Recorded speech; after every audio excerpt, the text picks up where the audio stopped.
What's going on, everybody? Welcome to another episode of Gaming with the Broscast, episode 154. We are 1 week beyond our Game of the Year show, so if you guys have not checked that out, please go and listen to it. It was a blast talking about our top 10 favorite games of 2022. There were some surprises on there, I thought. Oh, yeah. There's some stuff I didn't think would be on there for you, and I think the same for me. So yeah, it was a lot of fun going over that. So again, if you guys haven't listened to it or watched it, you certainly can. It was a lot of fun. But yeah, we are on episode 154. My name is Harrison. I am joined by my brother Nick. As always, Nick, how are you doing, buddy? It's been kind of a crazy week. Good. Yeah. News-wise, it's been a crazy week. Had a good weekend. Cool. I was invited by Brendan to play Axes and Allies with his brother and some of their other friends. Oh, cool. Have you ever played Axes and Allies before? I've heard of it. I've never played it though. Have you played Risk? No, but I know. Okay, well, yeah, Axes and Allies is like tabletop game, takes place during World War II, and you play the part of the countries involved. And there's like a few different versions. Some of them just take place in the Pacific side. Some take place on the other side. But this one was the global edition, so all of the countries were involved. And I didn't really know this going in, but it's kind of like a 30-hour game, depending on like how quickly you go through each turn. Yeah. So I went over there Friday night and we played 4 hours, and we didn't get through a full turn. Oh gosh. Only 4 countries were able to do their first move. And how many people are playing? 6. There's 9 countries and there's 6 people. Yeah. So some people like hold more than one country.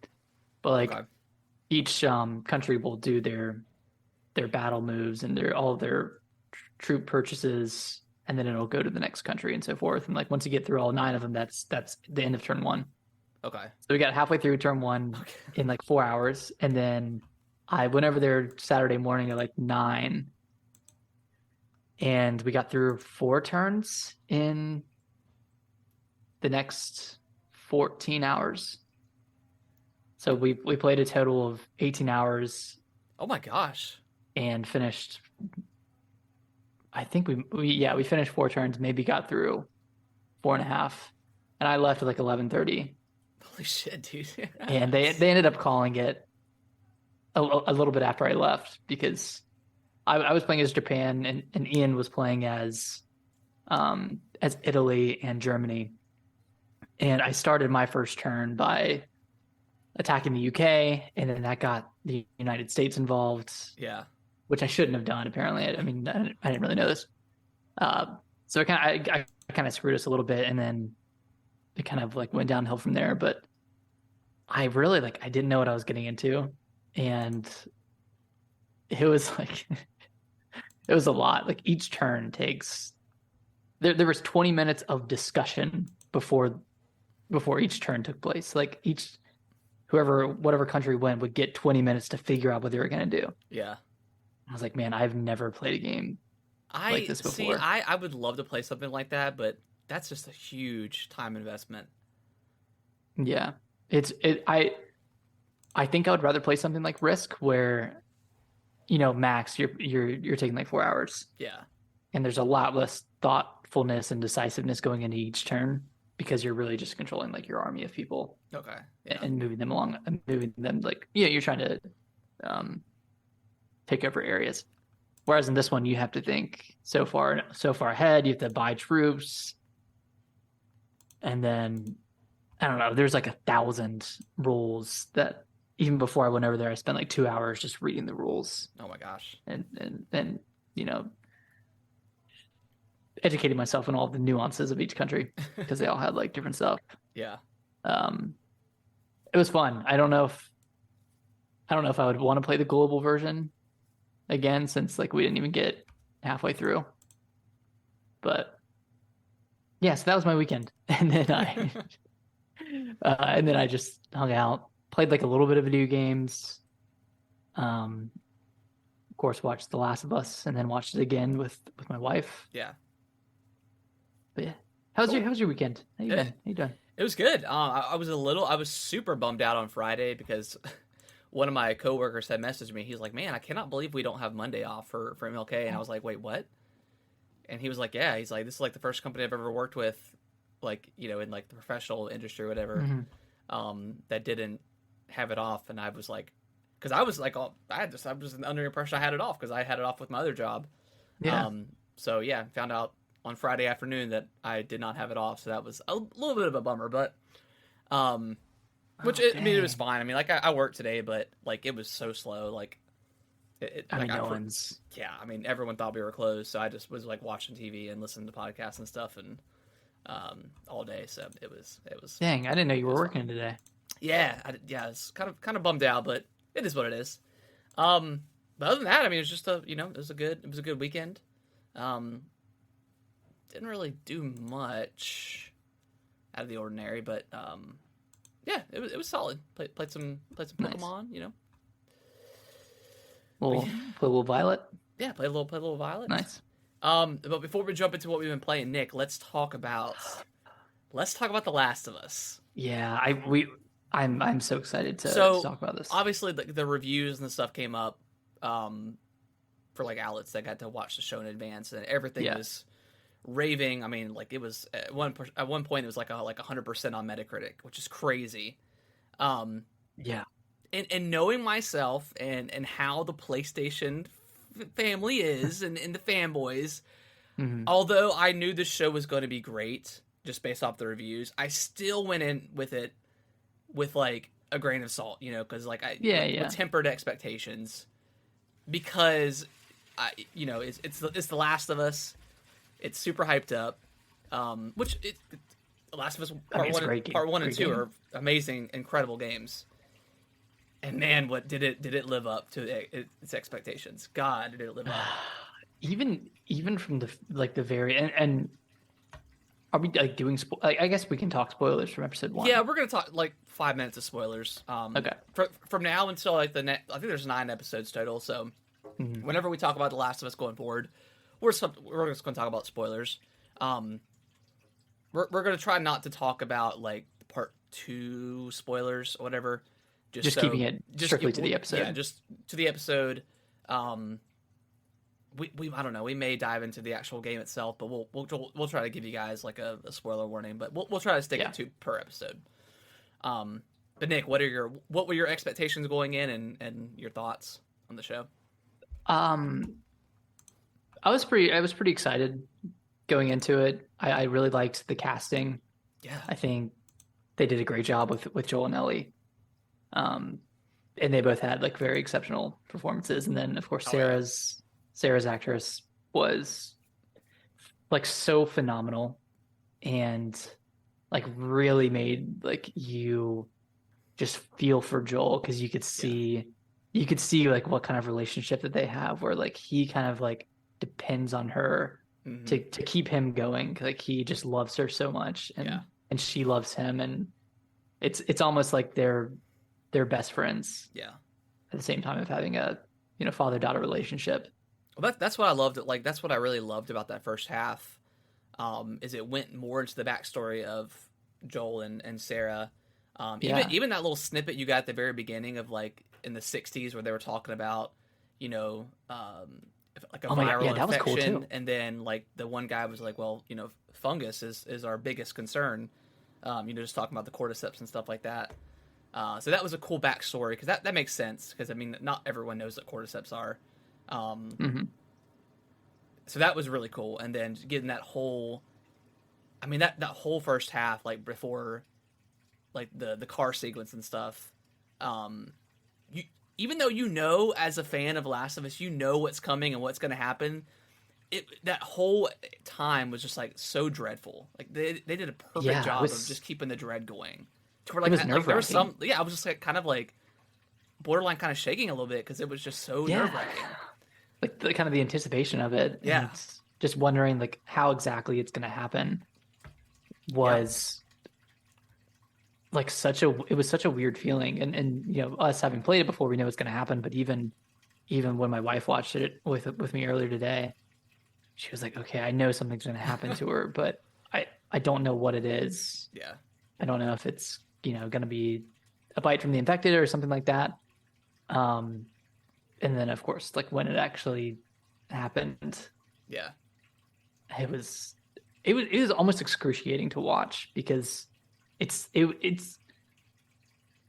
was like one of the most like realistic on-screen deaths Yeah. that I've seen in a long time, where it's just agonizing. Yeah, because he's trying. I mean, he's yelling for Tommy, which that moment is huge in the game and like gut wrenching. But I mean, Pedro Pascal's performance as Joel in that moment, and really the whole like episode, nailed it. And like his performance of when she's dying, it's so realistic, man. Like, God, he played such like the casting, man.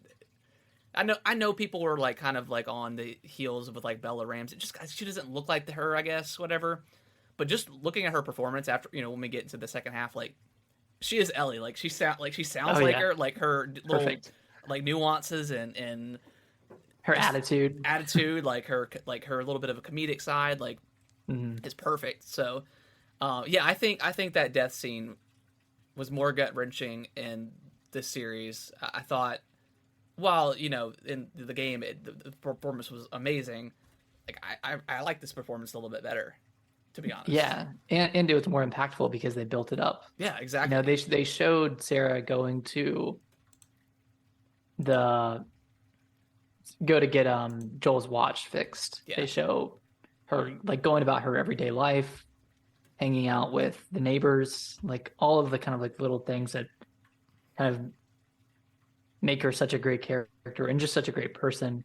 Yeah. It just seems like she really cares about people, and it's the one person you would want to be alive during during this apocalypse, right? Is the person who was just nothing but caring towards other people. And then of course she's the one that passes, and then you see Joel kind of being selfish and wanting to protect his family when they're trying to drive out of the city, and they pass that family on the side of the road, and he's like, someone else will come by, we're not going to stop for them. I mean, he immediately goes into like apocalyptic mode and just that's all he cares about. And I don't remember this in the game, but whenever Joel and Sarah are watching the movie and he gets that call from Tommy, does that happen in the game where because I know like she wakes up at like 2 whatever and 2 or gone. 3 and he's gone, but I don't know if it ever explains why he's gone, or maybe he was working or something. I don't know. It might have been work, but they did a good job of like getting him out of the house with Tommy getting arrested, and he's like, dude, you got to pick me up. It's crazy over here. Like you got to, that was extremely tense. That entire scene of her going into the neighbor's house and then coming out, and Joel and Tommy roll up, and Joel, like that performance right there, where he just, the urgency of everything, of him like yelling at Sarah to get in the car, him yelling at the neighbor to get back inside, like he just, the delivery was so perfect. So like I'm getting chills just thinking about that scene. And I might rewatch it tonight, to be honest. You should. But like the scene, the kind of the build up scene, whenever Sarah, after she gets back, goes to the Adler, her neighbor's house. Oh my gosh! And like she's looking at the DVD or whatever, trying to find a movie, and like the Mrs. Adler's in the background, and it's blurred out like a little bit, so she's not in full focus. But when she like opens up her mouth and you can see that you're like, oh my gosh, she's infected. Was crazy, and then she like immediately leaves after.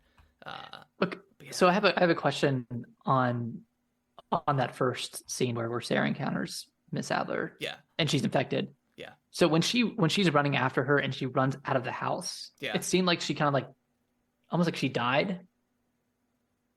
And then she gets back, she's on the ground and she gets back up. Do you know what happened there? Like why she just fell like that? I think she, like, you talking when she came out of like the front door? Yeah. I think she just tripped. I mean, okay. I think she just tripped. tripped. It seemed like she just like almost stopped working. Well, I mean, I guess that could be the case, because I mean, when in the very beginning of the show, that scientists talk about how the cordyceps is going to keep you alive as long as possible. So maybe she did. Maybe she's just. I mean, she was a pretty. She was old. So maybe like she did die, and then the cordyceps just It brought her back immediately. I mean I mean that could be. I mean that could be an easy theory to think about.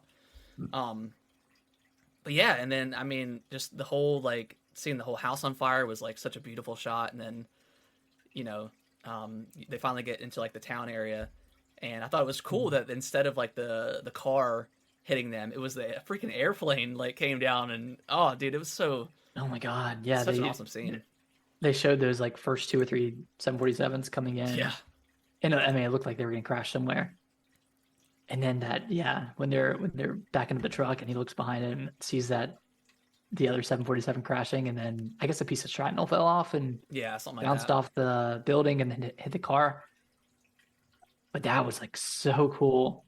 Like much better than a car just coming in and flipping over and blowing up a gas station or whatever happened in the game. Yeah, I mean, I think it's really one of the most realistic, to a degree, of like how an apocalypse would start. Yeah, because I think that's some of my favorite moments of like zombie movies. Is like I like to see how it starts, like for like Dawn of the Dead and stuff like part. that, where they're in their house chilling, and then the daughter comes in, or maybe it's the neighbor or whatever. I don't remember, but she's zombified. But yeah, just stuff like that, because it's just so dreadful. And then and there's infected everywhere. Obviously, there's no mutations yet because it's so early. But then that scene where they come out of the through the alleyway, and there's like 10 infected, like all eating on the corpses, whatever, and the one pops up, and you're like, oh my God. Like, I forgot they were fast. Yeah, it's super. Brittany's like, oh my God, I hate fast zombies. Yeah, and it's kind of like, it's a cool detail. It seems like the fungus, it's almost like not used to controlling the human body, so like the infected is just like flying all over the place, falling into cabinets and shopping carts, and it just can't get, it's not good with like momentum and stopping momentum quickly. So that was just a cool little detail where it seemed like the fungus was like just learning how to control a human, almost like a puppet. And I don't know, man, everything about this first half was and then like you get the little radio tidbits of like stuff happening overseas and stuff like that, and you hear people coughing like that's when Sarah's at school, and I was just seeing all the police cars like drive by when she's getting the watch repaired, and those little details are, which I mean it's weird because like I know in the show they took out the spores, and I think they mentioned it's because of like it would be so hard to CGI that. I don't know if that's the cause, because that's a pretty significant change for for it not to be airborne versus just a bite or something like that, or close contact. I'm not quite sure how it spreads, but I'm assuming it's just a bite. I'm also a little curious on how it actually spreads. Didn't they say it was like, I think it's like the closest the actual fungus itself, like the. Yeah, I think it's definitely a bite or something like that, because whenever the time skip happens 20 years later, and that little girl comes in, and they have like the chart where if you get bit in your legs, like it's like 48 to 36 hours, something like that. But if it's like on your neck or arm, like you've got like maybe 8 hours or whatever the case is. So I think it's how close it is to the brain, which I guess would makes sense, because that's where they control you from. But I mean, I guess we'll finish up in the later half. I mean, seeing that girl come in and like you realize she's bit, and I told Brittany, I was like, oh yeah, they're getting ready to kill her, and she's like, what? And I was like, yeah, they saw the little bite on her leg, and then they tested her. You see the red. Yep. And then they gave her the shot, and I was like, yeah, they're gonna kill her. And then sure enough, like, then Joel just picks her up and he just tosses her in, like he's just dead inside, pretty much. Yeah, and they did a great job of aging Joel. Up 20 years. I was wondering how they were gonna do that, because like he looked a little bit older than 36. Yeah. In the beginning. but they did a good job of like aging him up and just making it look like he's been in an apocalypse for 20 years. Yeah. Yes. Yeah. So the second half like kind of focuses on Fedra, which is kind of like the government organization that came into place during the apocalypse, and kind of set it up, these quarantine zones, the QZs. Yeah. And then you have the Fireflies, who are like the rebellion groups that are going against Fedra. And then of course you have Ellie, who is currently I guess in captive by Firefly. Like, yeah, they kind of they saved her and then captured her. I don't know. Well, that part didn't make a lot of sense, and I couldn't remember it from the game because it's been so long. But like Marlene said that she placed her. She placed her in Fedra school. So, but there's no way that they would have known that she had like that, the immunity then. So that part was a little confusing to me because I don't remember that from the game. I mean, and they could have, done something different, but I wonder if eventually they're going to reveal that like her parents were immune or something, and they maybe passed that down to her. Maybe. And that they like died or something, and they couldn't really find a cure based off of their immunity. I don't know. That was kind of weird. Yeah, that could be straight out of the game. I just couldn't remember. How that was involved, but I thought that was kind of strange. But yeah, I mean, and then the rest of the episode, the main focus is Joel wants to find Tommy. He's missing or hasn't responded in a few weeks. And then so him and Tess. Yeah, him and Tess. I don't know, sneak into the building trying to find Robert, and then find out the Fireflies killed him, or there was a battle, whatever. And that's when they meet up. That's when they do a little swap. But before we kind of jump off of The Last of Us, just that one moment where after they've already got outside the walls and they run into that Fedra officer, and he's got the gun focused on him, and Joel gets that that PTSD flashback, and just goes ham on that guy. And then I'm sure you saw like Ellie in the background. She does this like kind of like creepy sidestep in the lightning flashes, and she's like smiling, watching him beat up on this officer.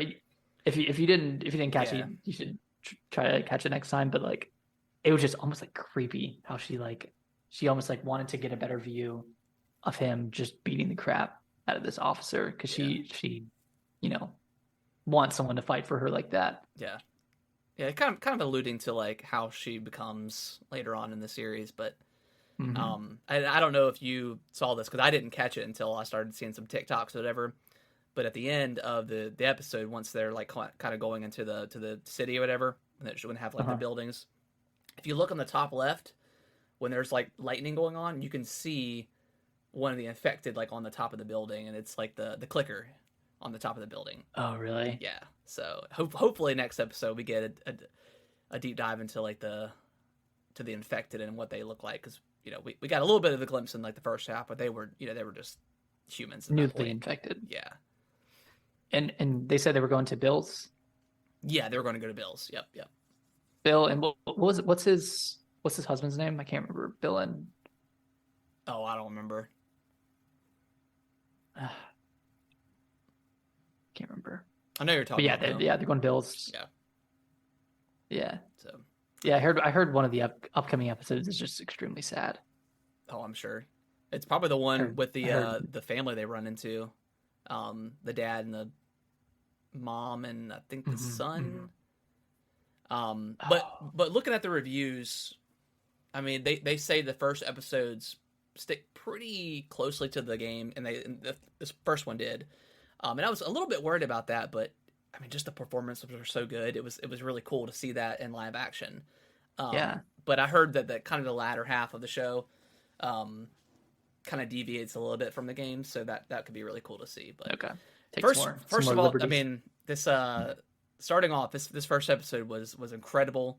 It deserves all the praise it's getting. The hype is there. Hopefully it can carry it on through the entire series. But this could be the best video game adaptation of all time.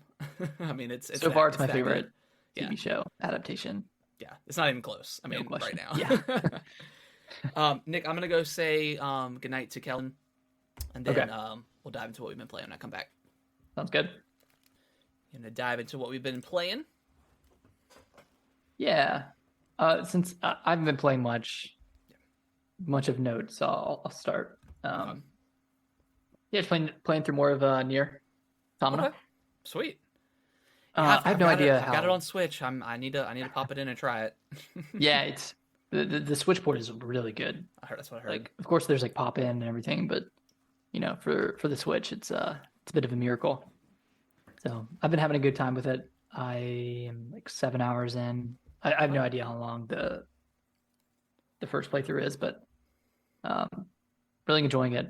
I've been hitting some really interesting story beats. Okay. So yeah, really interested to see how it all plays out, since for the most part I don't know a ton about this game. So going in pretty blind, which is very exciting, but yeah, I have a feeling this game's gonna be put on the back burner when Fire Emblem comes out on Friday. If you don't beat it in 4 days, yeah, it's probably yeah, no. And then Dead Space the week after. And then Dead Space, yeah. Yeah. It's like, yeah, what can you do? What can you do? Yeah, we're getting into the nitty gritty of the of games starting to come out. We had a little bit of a break, but yeah.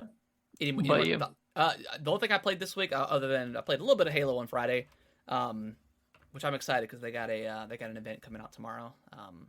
So just still playing that game. I finally dived into Pokémon Violet. Okay. Yeah. Tell me about it. How is it? It's definitely a lot of pop in. Every time you swing the camera around, it dips in frames. Every time you move the camera around that I've seen. And I even like whenever I'm done with the game, I like shut it down completely and then go back in. So that can help a little bit. But yeah, anytime you touch the camera, it drops in frames like 4 or 5. Jesus. Like people in the background will go down to like 5 or 6 frames.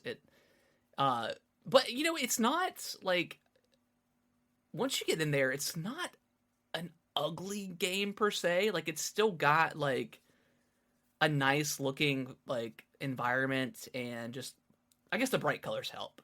So it's got that feeling, but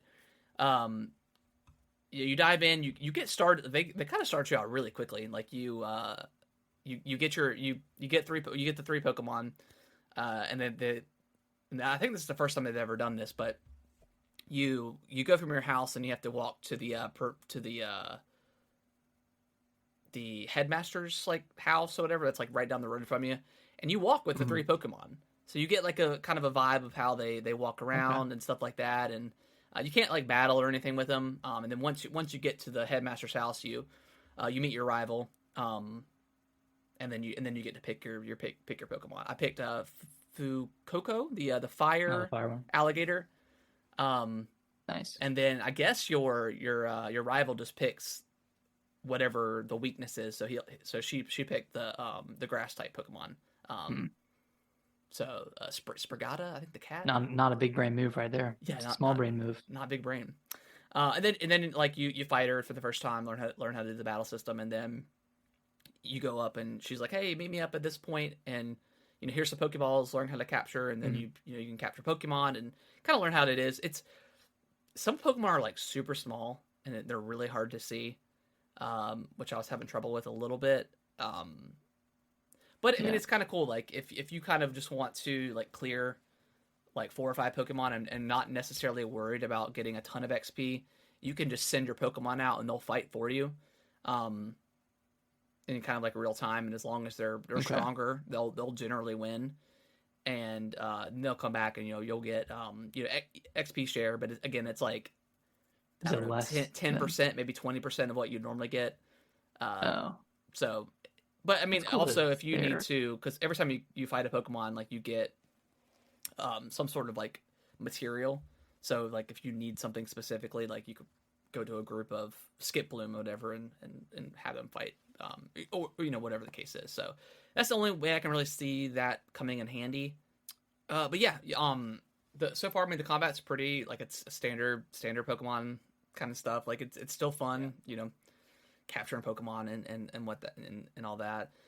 You do get like your legendary bicycle Pokemon within the first 20 minutes of the game, but you can't actually use it immediately. You can't fly with it. Yeah, it's not like another. Okay. And I don't even know if you can fight with it at all. I mean, I'm assuming you can eventually, but the way it works is like you'll have like your 6 Pokemon, and then that Pokemon will be listed on the bottom of that as. But you can't like put it into your party or anything. At least as of yet, you can only eventually ride on it and stuff. So, Wait, so you can only have 5 Pokemon in your party? but you have your normal 6, and then you have a 7th slot that's underneath that, showing that showing that I can't remember the name of the Pokemon, but showing the Pokemon there, and it'll say press plus to ride on it or whatever, and you can do that outside of the screen too, but so I don't know if you can actually ever battle with it. I'm sure you can. Yeah, maybe you. Yeah, I think you're right, because I think when you're talking to the headmaster, he says that the Pokemon still has to learn abilities or upgrade his abilities or something like that. So maybe you could eventually fight with them. That would make more sense. Weird. So yeah, it kind of opens you up, and you go into like a big area with like a bunch of trainers and stuff, and a bunch of Pokemon, so you can really spend some time there getting to learn the game. Mm-hmm. And then you'll eventually learn how to do like the terrestrialization, which I think is so stupid looking. It's every Pokemon game has pretty dumb. Every Pokemon game has a gimmick, for better or worse. I thought like the Mega Evolution stuff was pretty cool, for the most part. But again, a lot of times I felt like it wasn't really needed, and it kind of just slowed down the battles because you couldn't skip those scenes. But from what I see, the terrestrialization is pretty quick. Mm-hmm. And I've only ever used it I think once or twice now, so I haven't really gotten into like the combinations of how it can be used in certain battles. But and then after that, it takes you to the school, and that's kind of where like I was like, I don't know, it started to slow down for me, because it's like an hour of being in the school, maybe a little bit less, but you're just kind of. What are you doing? Well, there's like Pokemon classes you can take, so like you can go to like math class, and it's kind of weird. Like it's math, but it kind of tells you, okay, grass is weaker than weak from fire, and vice versa, and water and It's not fire. math. Yeah, it was weird. And then there's like a battle class you can take. It kind of just teaches you how to battle and stuff like that. You have to do that? I don't think you had to. I think I thought I did, but I actually had to just talk to the headmaster after all the exposition was done. And then it puts you into the open world, and there's like a bunch of different things you can do. Like, okay, there's these the main enemy of the game you can go fight. There's like 5 different areas where you have to battle like their boss or whatever, and I guess you get like some loot or something. I'm not quite sure. I haven't done one yet. And then your rival's like, no, you should go, do the gym thing or whatever. So it really opens up. So that's where I stopped. So I'm a few hours in. I think it's solid. I haven't seen any crazy glitches or anything like that. There's been once where I was doing a battle and I changed the camera, because you can freely move the camera when you're in a proper battle. And it did go underneath the environment, so I could see like the clipping and stuff. But nothing crazy. I haven't seen anything crazy like I've seen on like TikTok and other YouTube videos of reviews of the game. So nothing crazy, but I'm early on, so who knows? It might be like, I don't know.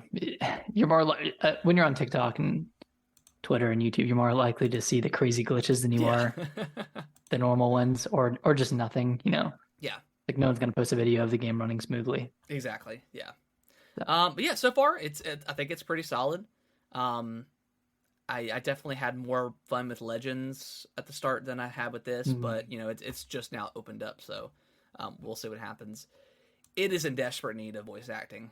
In desperate need. Is it weird? It's weird so, without it? It's so weird. Like and I think that's what slowed me down so much with once you go into the school, is because there's just a lot of text and reading, and it's a Pokemon game. Like for the most part, you know what you're doing. Yeah, it's like, you know, like informed, you know. Yeah, there's no like fast skipping the dialogue or anything like that. So yeah, I think they needed voice acting going forward. Okay. I think it's just weird that it doesn't have it at this point. Even freaking Zelda has voice acting now, so like Pokemon, come on, you know. It's true, it does. So yeah, I like it so far. I'm definitely gonna probably continue on playing it, but you know, like you said, Fire Emblem's coming out this week, so you know, we'll see. But definitely not as bad as I thought it was gonna be. That's good. Yeah, that's good to hear. I'm interested to see how the gyms actually work. Like, yeah, I am too. Since there's no level scaling, but you can go anywhere, so I'm wondering if you can actually take on the gyms in any order. Yeah, I don't know if like it'll before I go in, like if it's gonna be, hey, your recommended level should be 35 or whatever, or you have to like get in there and actually fight, and it's like, oh no, these guys are super strong. Let me bail out and come back again later on. Or you come back later on and they're like super weak. Yeah, because they don't scale, so like you just kind of theoretically wait until the end of the game and then go through. Yeah, I mean you could just grind it out and just pummel your way through all the gyms. So yeah, I don't know how necessarily fun that would be, but yeah, I'm looking forward to playing some more. It's definitely solid so far. Nice. Nick, let's talk about kind of our topic of the week before we dive into the news.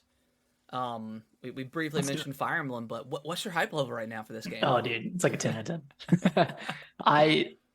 I'm so excited. I think I'm gonna have more fun with this game than I did with Three Houses, and I had a ton of fun with Three Houses, but and I've talked about this a bunch, but once you play through the game once, or once you get towards the end of the game, the whole school system of like, you know, doing your class each day and doing all the other activities and walking around and talking to everybody in between battles, it gets a little much. Yeah. And it gets a little samey. Whereas I like the more traditional Fire Emblem experience where you're spending little time in between each battle. Maybe you're changing around equipment, or you're just like kind of min-maxing your characters. But that's the kind of stuff that I like. And it sounds like the Somnial, which is the hub area in the skies in between, like the place you go in between each battle. It sounds like that is way more simplified, and the things in there are not required. They're very optional. And like let's say you want to go cook or whatever, that it's just going to give you like a little boost in the next chapter, but it's not like, oh, I need to do this every single time to fully realize my character's growth or anything like that. So this one seems a lot more straightforward in that aspect, and that's the stuff that I'm excited for.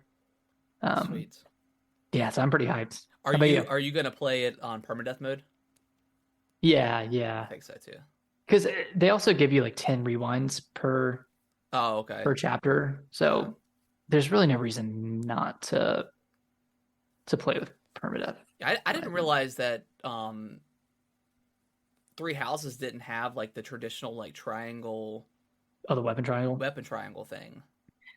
It didn't. I think there were skills that gave you bonuses or gave you advantages against weapons. Like you could get like an axe breaker skill if you have a sword that would do additional damage. But yeah, that was kind of weird that they took that out. It's like it's such a like an iconic and pivotal part of that game. Like that's what really makes it really fun. It's positioning all your characters so they don't get screwed. Yeah, I mean that was the scariest part. Is like, oh gosh, a paladin's coming in, or it's coming in with a lance, and my character has a sword.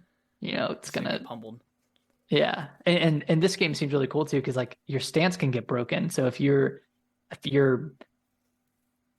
if that situation happens where a paladin comes and they have a lance and you have a sword, they'll break your attack, so you can't counter Okay. that turn where normally you can counter with a follow-up attack.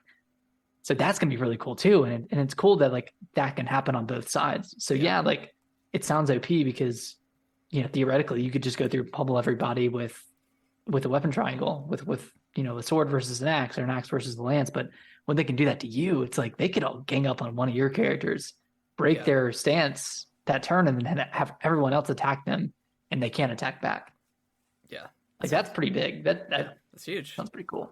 Yeah, I'm super hyped. Like, and I haven't really played a mainline Fire Emblem since the GBA days. I did play Fates, but I didn't. Wait, did you not play Awakening? I thought I did, but I don't think I have that game. So if I don't have it, I didn't trade it in or anything. I'll have to double check. You need to pick it up. That's what you need to do. But you need to get that game. I heard that's like the last like really great. I mean, a lot of people like Three Houses, but like Awakening was like the last like amazing Fire Emblem game. So that's what I hear. I mean, I would argue that Three Houses is also amazing. It's just it's different. Okay, it's a lot different. But that's a lot of people's first Fire Emblem game. So like it's probably like a lot of people's favorite. That's what I hear. Oh, I want these games to be like Three Houses. Yeah. Whereas like I started on the GBA, so I want them to be more like the GBA games. Yeah. But I can appreciate Three Houses. I just don't want every single Fire Emblem to be like that. And I'm excited. This is gonna be like your first one since the GBA games, because like this one, like between the weapon triangle, this kind of simplicity of everything, and then the actual like combat animations, like they are really reminiscent of the GBA titles. Like, and I think those games have the best the best animations. Like all the crit animations are just so phenomenal. Oh, dude, I remember stealing that game from you, and I think I ended up beating one of those before you even did. Yeah, you beat like 7 before I did. Was it Sacred Stones that I beat? No, I think it was the first one. I think it was Blazing Sword. Okay. Because I had gotten to like chapter 17 and I had lost everybody except my 3 lords. Oh gosh. Oh, shit, I didn't know that. I didn't know that the death was permanent. Yeah. Whoops. So yeah, I'm super excited. I'm really excited just to play this thing on handheld, because like that's the vibe back in the day. Yeah. So yeah, I'm really excited. I'm excited for the reviews to hit tomorrow to see like what it is. Like I'm sure it'll probably be in like the 80s somewhere. I don't know if it'll be up in the 90s, but it'll probably be like the high 80s, I'd imagine. 85, 86. I can see it being lower than Three Houses, mainly because the story is probably not as good. Yeah. But at the same time, I don't really care about the story of Fire Emblem. Like it's not that, like, none of them have ever been that amazing. Like even Three Houses wasn't phenomenal. Like it was cool that you were playing it, like you kind of end up playing against your classmates. You kind of end up fighting your classmates, and there's a lot of like morally gray stuff. But none of the story, like it's all been like, oh, there's a dragon and you're trying to kill the dragon, and oh, you get betrayed, your dad dies, and there's a fire and then some sort of emblem. And there's an emblem and some fire. Awesome. So I'm very excited for just like the gameplay itself. I think that's always the best part. Yeah. I think it's gonna be the best part. Sweet. Well, we don't have to wait too much longer. Like I said, the reviews hit tomorrow. We'll probably get some sort of like one last overview trailer, Wednesday or Thursday maybe, and then we'll have the game. And then the other part of the our topic of the week here is something going on with Nintendo, or are people maybe just a little bit too hyped? Are they reading too in between the lines? So, and the reason I say that is because Doug Bowser, CEO, right, of Nintendo of America? President. President, okay. President, yeah. He visited, or he's currently in Japan. He tweeted out that he was flying out, and then his next tweet was, welcome to Japan. It was like a little Mario band or whatever. And a lot of people are thinking something big is going down, whether it's, a lot of people are thinking hardware. Which I don't know. I'm still on the fence about. I just don't know if we would get hardware anytime soon. But Nick, we were talking about the front of the show where they in 2016 they announced the Switch in October, Yep. And then in January had like the big blowout, and then it came out in March. Mm-hmm. So I mean, we're four. And my theory is if they're gonna launch this thing, launch of the Zelda, right? I mean, it's 4 months away. We're a little under 4 months away for Zelda.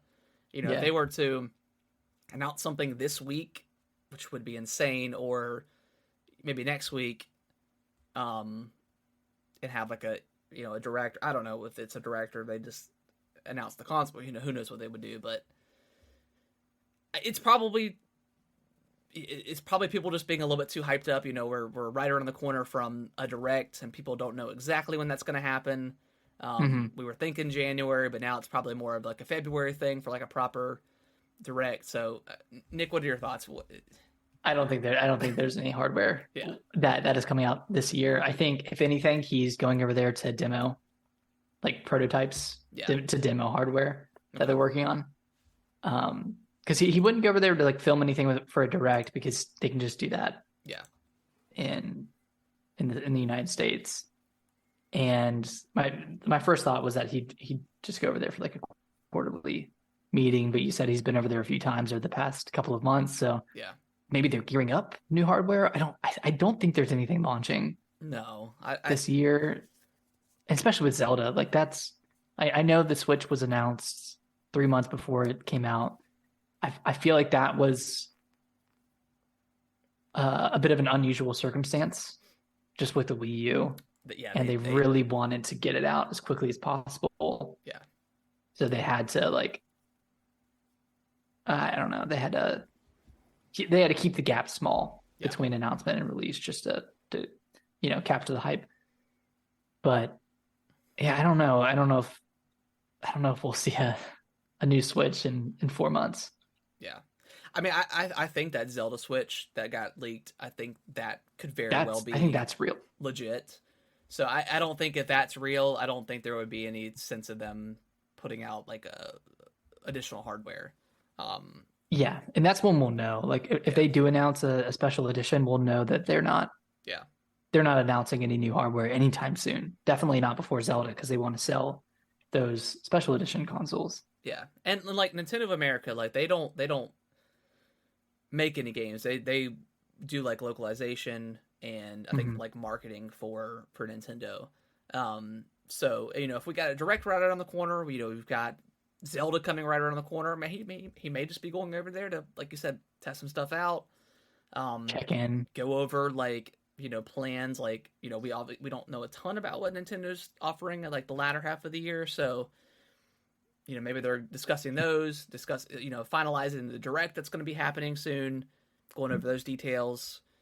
So yeah, I think so funny. Anything but hardware. I don't think we're going to get hardware anytime soon. So we always like how long have we been doing this podcast? Since 2019. Yeah. So we've had 2020, 2021, 2022, 2023. Every January, we've been like, we have no idea what Nintendo is planning for the second half of the year. Yeah. And then they have a direct, and they still don't really announce what's coming for the latter half of the year. No. It's like, here's everything through May 30th. Yep. And then we get the June direct. And that's the one that details, August, September, October, November, December. Yeah. So I always put a lot of pressure on these directs, but they never really show, like the January ones just never showed that much. Well, I think this is a big one. Like obviously we've got to know more about Zelda. Like that's obviously the biggest thing we want to know. And people are obviously speculating because nobody actually knows anything, but some people are, if they're still supposed to be, or not supposed to be, but people are theorizing that if there was a January direct, that maybe it would be like a mini, and then next month would be possible. like the proper like Zelda, like full on Zelda direct, something like that. So who knows? I mean, since they started the directs, there was in 2013 there was a January direct on January 23rd. And then in 2015 there was a direct on January 14th, and then on January 18th in 2017, there was a Fire Emblem Direct. And then the last one to happen was a Nintendo Direct Mini on January 11th in 2018. And ever since then, I mean, there's been... I mean, hell, there was even one... There was even and two... the other ones have been February. Yeah, there's even two that the first Direct wasn't even until April. But I think with Zelda coming out in May, like, we're definitely going to get something way before then.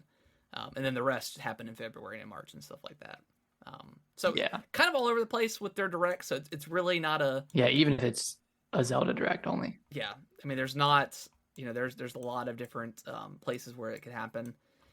My best guess for a Direct when it does happen is probably the first week in February. Is my best guess. Yeah. Because that would be a few weeks before Kirby. Yeah. They'd show that. They'd show off Bayonetta. And then hopefully show a lot of Zelda. Yeah. Or announce a separate Direct for Zelda. Yeah, I mean, maybe they do like a Direct. Or they do it the week after Fire Emblem. Because... Yeah.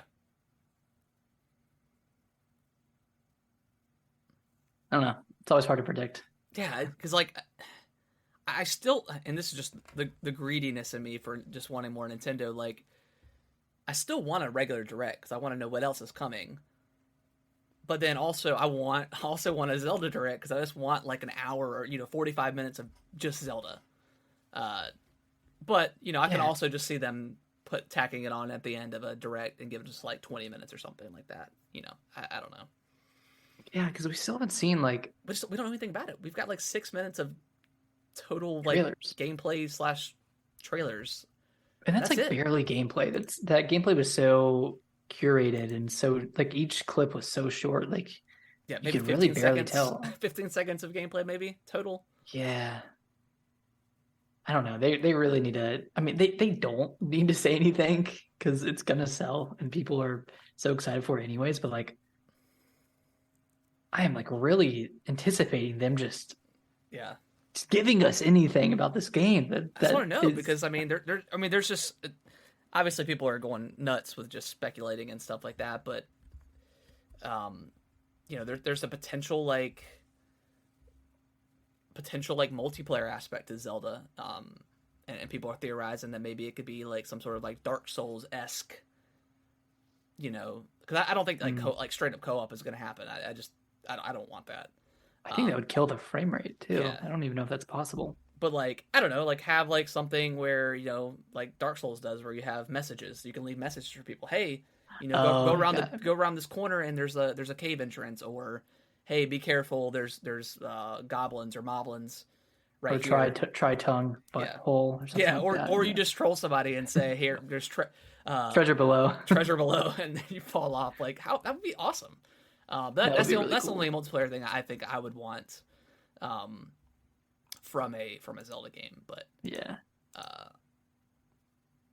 I so much speculation, and we're just hungry for a Direct. So I don't think we'll see anything this week because they'll focus on Fire Emblem, and then next week is next week the last week of January, or is there one more?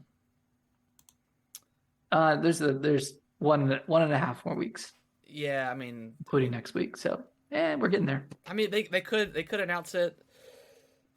I don't know, on like January 31st. That's a Tuesday, and then we have the Direct like on the 2nd, like February 2nd. But I don't know. We'll get it eventually. It's just exciting because we know it's right. There's just such a big game coming out that we just want to know more. Yeah. All right, let's dive into the news. Callisto Protocol has not hit its sales expectations. I believe the article said it was 5 million is what they expected to sell. Yeah, I saw that. And they readjusted their kind of goals to around 2 million. And I tweeted this earlier, but for a brand new IP, a horror game, and it's a $70 game for one. Like I don't know where these publishers come up with these numbers. Because didn't Resident Evil Village like barely sell 5 million in a year, or in 6 months or whatever it was. Like Something that's like the that. biggest horror franchise, and even that one struggles to hit huge numbers because it's a niche franchise. Yeah, and plus reviews didn't bode well for them either. So I mean, I think just a Yeah, culmination of all those bad word of things. mouth. You know, um, And yeah, apparently, this game cost like $200 million to make.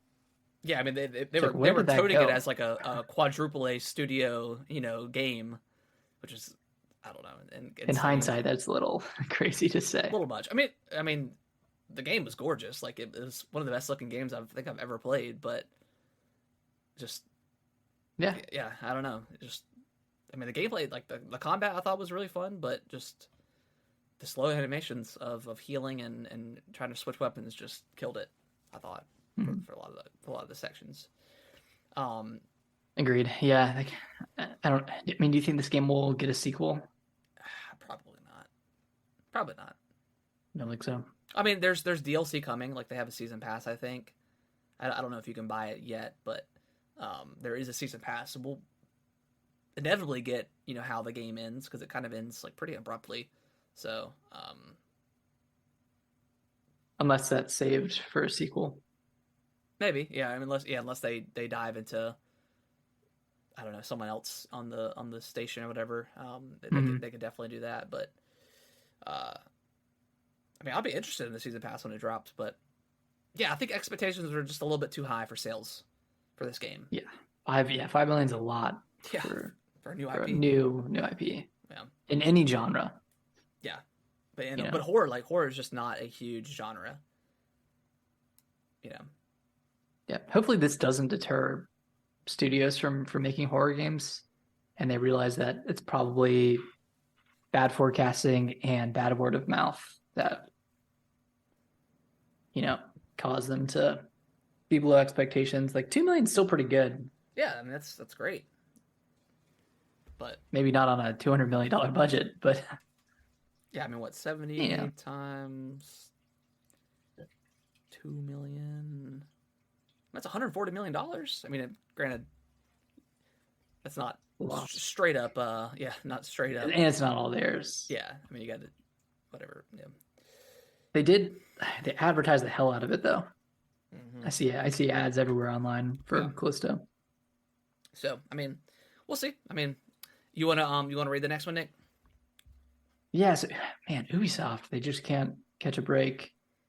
Turns out Mario and Rabbids Sparks of Hope didn't meet sales expectations, and neither did Just Dance.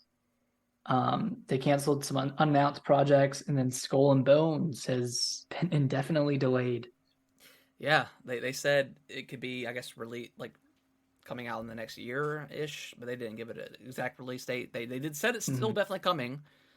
They released like I think 30 minutes of like gameplay, but yeah, man, like I saw this one comment. I can't remember where it was, but someone said that that Ubisoft has been uh what's the term creatively bankrupt since like Far Cry 3 because ever since Far Cry 3 it's just been the same game Yeah, over and over and over and over. Um, same open world game, same objectives, same fetch quests, yeah, and like games like Mario and Rabbids. Like the first one was really good and did really well. Second one also really good. I think they released it at a bad time. yeah. October was so overcrowded. And again, maybe going to like what the Callisto protocol is. Maybe their just expectations of sales were just too high. I mean, Mario and Rabbids, the first one came out 5 years ago, and it sold really well, but I mean, it was discounted all the time. Yeah. So I mean, maybe they just thought people were just based off of those numbers, they were going to jump in for the sequel. But I mean, like you said, I mean, there's so much stuff around that game release as far as other games go. That I mean, yeah, people have caught on, man. They know that Ubisoft games go on sale like mere weeks after launch. Like no one's gonna buy. I mean, no one's gonna buy the next like Far Cry at launch because they know it's gonna be $30 by Black Friday. exactly.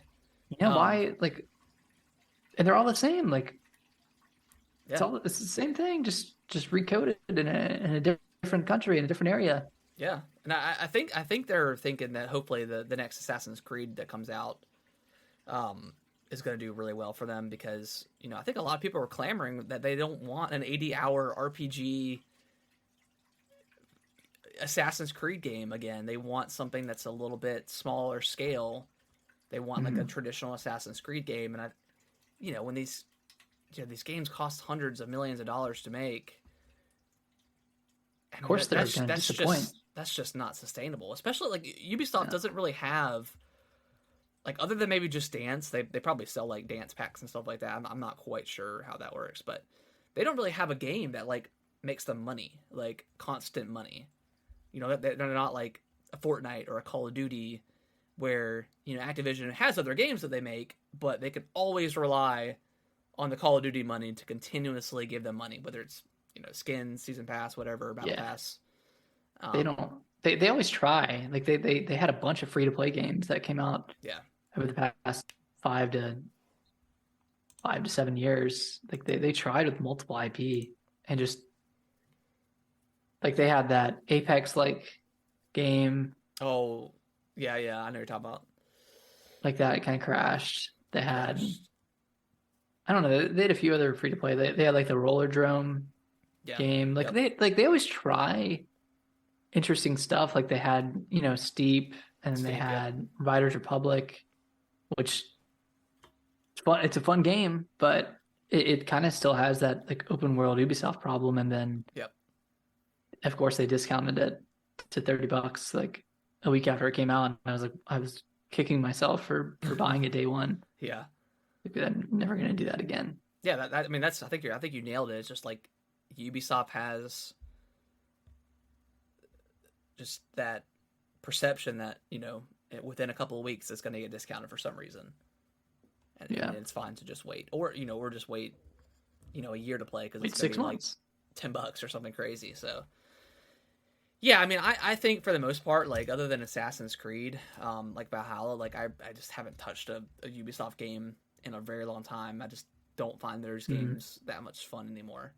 I haven't played Far Cry since 4, I think, or what was the what was like the Far Cry Primal, I think came after 4. And that was pretty good, but yeah, I mean just that formula is so bland to me now. Played out. Yeah, played out. Yeah, I played Far Cry 5. That one was all right, but and Skull and Bones just looks kind of dreadful. Yeah. I don't know. It just does not look good at all. And there's no like off-boat combat. Extremely unfun. Like no off-boat exploration that I can tell. Yeah, I don't know, man. Like I know it'll come out, but I know it'll probably just launch in a rough shape and be dead on arrival. So I wanted to come out because I want them to stop pouring resources into a game that's not going to sell well. Yeah. Yeah, like this game, it's not going to do great. No. I can feel it. Like it's not going to be a new IP. It's not going to be a big hit. Like, yeah. I don't think the premise is like I don't think the premise looks that fun, but maybe that's just me. I don't know. Yeah, I mean, but you got Sea of Thieves that is your pirate game. And granted, they're a little bit different, but I mean, that's come out and done really well. It started out rocky, but it's still maintained like its numbers. So good player base, yeah. And then second to last story, Xbox and Bethesda are having a developer direct on January 25th. Right. So next week, and that they're going to focus on Forza, Redfall, Minecraft, and something else. Wait, did you say Forza? Forza, yeah. Forza, Redfall, Minecraft. I thought there was one more game. Yeah, there's one more. And then they did say there's going to be another Starfield focused direct coming a little bit later on. Yeah, I'm glad they said something about that because people would really be worried. Yeah. So is that the only thing that they're showing, or is that just what they're focusing on for the majority? That's all I'm going to expect. Yeah, I don't really know. That's kind of a bummer. Like I thought they should hit the ground running with stuff that they have, but Oh, Elder Scrolls Online. oh yeah, okay, yeah. I really wanted them to come out like I said, just hitting the ground running with all their announcements and stuff. But I mean, I'm excited for Redfall. I think they need to get looks good. They need to get out of ahead and say, hey, this is just not a Left 4 Dead clone. They need to show like some really awesome gameplay and stuff like that. Which, you know, looking at it, it's not definitely a Left 4 Dead clone. There's more to it, but I think they need to get ahead of that and kind of get that out. And yeah, I think they say Starfield's coming out in like this first half. I think it's gonna be a November game. I think it'll be summer. You think it'll be late summer. Okay, I could see like that. August, July or August, because they wouldn't release it close to Redfall. Because I think Redfall would be like a June game, either like an April or June game. I think they stay away from Zelda. Yeah, it's got to be one of those two. They can't do May unless they did really early May. I mean, Zelda's May 12th. I mean, really late. I wouldn't want to touch. I wouldn't want to be near that month with the 10-foot. Is another game even releasing in May?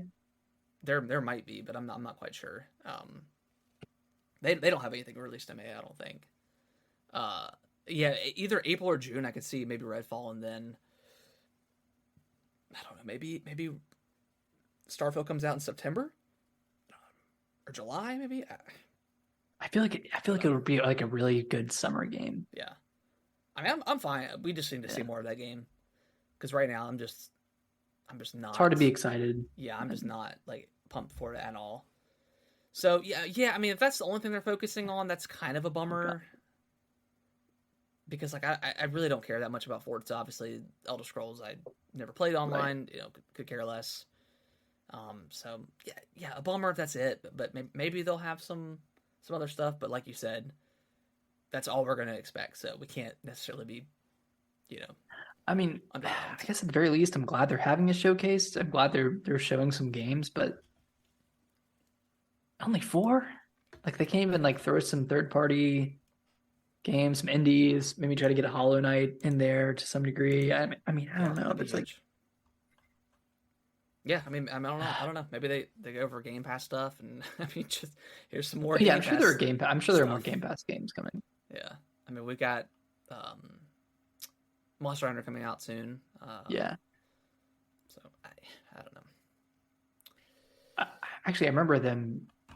I thought the Game Pass Twitter account said something about the developer direct, but maybe that's just because all those games are on Game Pass. Yeah, that could be why.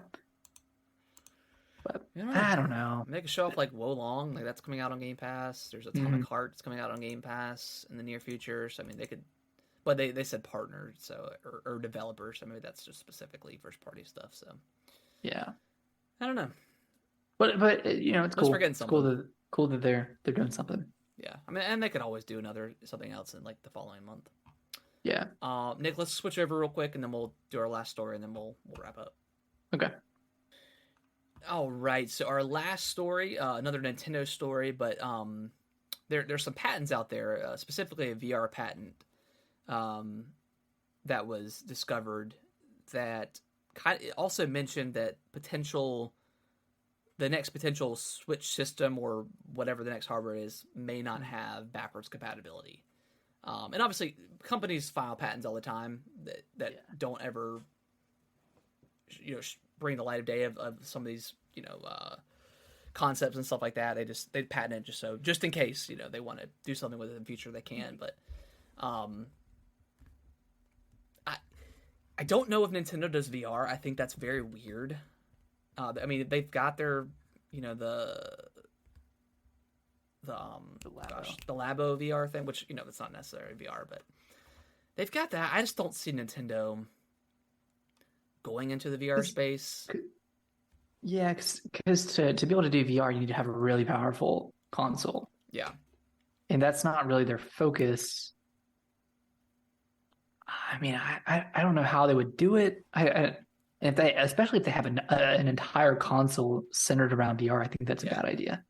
Yeah, I do too. I don't know. It might just be like is it just a peripheral? Like, is that what the patent was Well, for? it shows like the patent shows like something connected to the TV, and then there's someone has something like on their face, like goggles, and then it's also Hmm. got people with their phones so that they can look like watch what you're playing on your phone.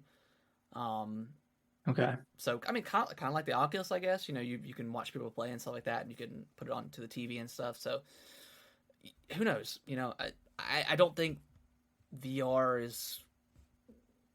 I think they just kind of iterate on the Switch. I think they've kind of nailed that hybrid Yeah, they don't want to system. leave that player base behind. Yeah, I think the hybrid system is really just kind of their bread and butter. Like they just really nailed something with having them both the handheld and the TV. I just don't Hmm. see them. You know, maybe after like the next, you know, not the next iteration, but the one after that, maybe we'll see something completely different. But I think they stay on the ride of the high of the Switch, and just continue on with that, and just give us better hardware, Yeah, and and better controllers, please, Scott. you don't like the Joy-Cons? You're not a Joy-Con boy? They're all right. I mean, I think maybe eventually they would have like a VR peripheral that you can like slide your Switch into and put it Yeah, on your face if the Switch isn't too heavy, or at least for the Switch 2 or whatever. yeah, And that could be like their VR thing, but I can't see the entire console being focused around that. yeah. Like, who was it that said it might have been Reggie that said like or Miyamoto or someone said like VR just it's um Secluded. so secluded. Yeah.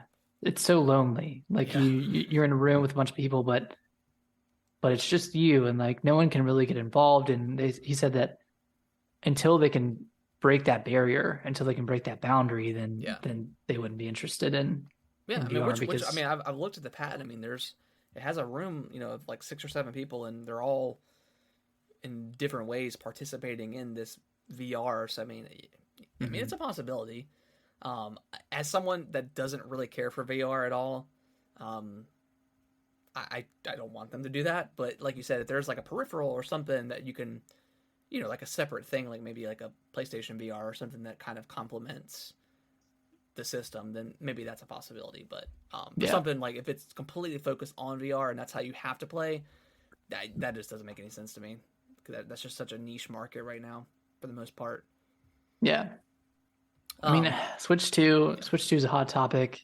You know, we're approaching the 6 year mark, yep, and I can see Nintendo like riding this out for another year because sales for the Switch aren't dipping. They're yeah, still pretty solid. yeah, Like they've been in a better place, at this point than they have been in a long time. yeah. I And mean the I just units can't see are, them like going away from that. yeah. I mean like the hardware like sales is going down a little bit, and you know that's going to happen. But like Hmm. the game sales are still doing really well. So I mean like Yeah. the attach rate is really good with the Switch. I mean we said it before, like games just sell on the Switch because there's um, so many units out there that people are just kind of eating anything they can up. Hmm. Um, but specifically the backwards compatibility thing, I think it would be like a crime. Just it'd be like Not the to do worst it. decision for Nintendo not to have backwards compatibility for the next thing. Yeah. I just think it's insane. I don't want to leave the Switch behind yet. I mean, I just think it, it's crazy. Like I just think going forward, regardless of what company's doing it, like everything should always be backwards compatible. I just think there's no reason for it not to be going forward for any company. You know, Xbox has Yeah. obviously been like the best about it. Um, you know, starting with the 360 and getting all of like the Xbox games on there, and then they just kind of kept that momentum going. But you know, I just Yeah. Unless Nintendo like transitions outside of the hybrid console market and goes strictly to a home console, yeah like that would be tough because it's the Switch is cartridge based and they would probably do discs at yeah. that I mean, if point. they ever, I But mean, like, I'm not gonna get mad if they switch to discs, but because I mean that's just a hard thing to even comprehend, like trying to get you to download all your games. But if as long as it stays cartridge based, it needs to be backwards. Needs to be backwards. Yeah. Yeah. Agreed. And I think it will. I think whatever we get next is going to be a Switch 2 equivalent. It's probably not going to be called a Switch 2, but it'll be something along those lines. Hopefully a good name, not new Nintendo Switch. I think they've learned their lesson with all that stuff. Or at least I'd like to think that they did. I would like to think that, but I'd be like, switch this or switch back or something stupid. Switch my way or something. I don't know. Switch back. You switch. So I think Super Switch is a good one. Yeah, I mean, Super Nintendo Switch. Go back to the NES roots. I mean, that would be cool. I wouldn't be mad about that. Switch U. Oh God. No? Please no.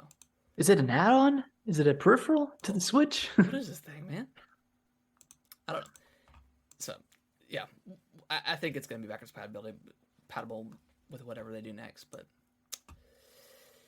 yeah, any last thoughts on that topic? 2024. Yeah, spring 2024. I think launches with Spring Metroid Prime 2024. 4. Yeah, that's my guess. Yeah. Oh, 100%. Yeah. All right, guys, that is going to wrap up the show. We hopefully everyone enjoyed all the conversations, and again, keep up with The Last of Us with us as we dive into each episode. I don't know if we'll do every deep dive like that as long as we talked about it, but if it's that good, and there's a lot to talk about, we'll definitely keep it on rolling. But we'll definitely mention it every show and kind of give our opinions on how we thought and how it compared to the game, and how it deviates and stuff like that, and all that good stuff. Nick, where can they follow us on all of our stuff? On all of our stuff? On Twitter, you can follow us at GamingWTBros. If you want to email us, you can email us at gamingwiththebros@yahoo.com. Email us any questions and we'll answer them right here on the show. If you want to follow us on Instagram or on TikTok, it is Gaming with the Bros Cast. We have a different name, a different handle for every platform. Yeah. So we keep it spicy for you. Yeah, keep it fresh. Cool. All right, guys. We will be back next Monday, with some more Last of Us thoughts, Fire Emblem thoughts, Fire Emblem Engage thoughts. Super excited for that. Yes, sir. Maybe some Nintendo stuff. We don't even know. Gosh. We have no idea. Right. Next Monday. Yep. We'll see you next Monday. Bye-bye. Bye-bye.